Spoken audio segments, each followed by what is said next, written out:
کہ نبی کریم صلی اللہ علیہ وسلم نے ایک بات ارشاد فرمائی جو میں اکثر یہ حدیث نقل کرتا ہوں اور کوشش کرتا ہوں لوگوں تک کنوے ہو جائے، اور شاید نبی پاک صلی اللہ علیہ وسلم کی یہ بات ہی ہمارے دلوں پر اثر کرتا ہے کہ آپ نے فرمایا کہ میں اپنی امت کے ان لوگوں کو جانتا ہوں، مسلم شریف کی حدیث ہے، میں ان لوگوں کو جانتا ہوں کہ جو اعمال اتنے اچھے لے کے آئیں گے قیامت والے دن کہ وہ پہاڑوں کی طرح، یعنی بہت زیادہ، یعنی پہاڑوں کی چوٹیوں کی طرح، اتنے اونچے اونچے پہاڑوں کی طرح. اچھا یہ کہہ کے کہ پہاڑوں جیسے اعمال لے کے آئیں گے، پھر نبی پاک صلی اللہ علیہ وسلم فرمایا کہ فَيَجْعَلُهُ اللَّهُ هَبَاءً مَنْثُورًا، اللہ تعالیٰ ان سارے اعمال کو گرد و غبار بنا کے اڑا دے. اب یہ گرد و غبار بن کے اڑ گئے، صحابہ تو ڈر گئے، اللہ کے رسول صلی اللہ علیہ وسلم ان کی نشانی بتائیں تاکہ ہم ان میں سے نہ ہوں. آپ نے فرمایا تمہارے جیسے ہوں گے، تمہارے جیسے اعمال کریں گے،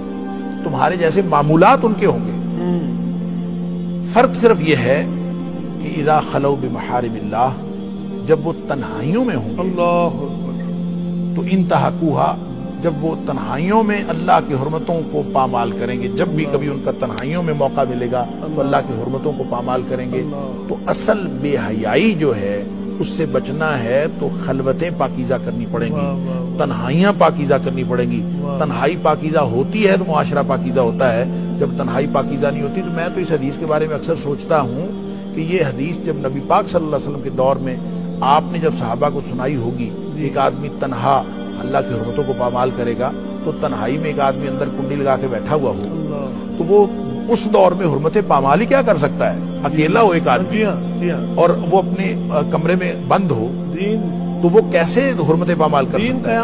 تو یہ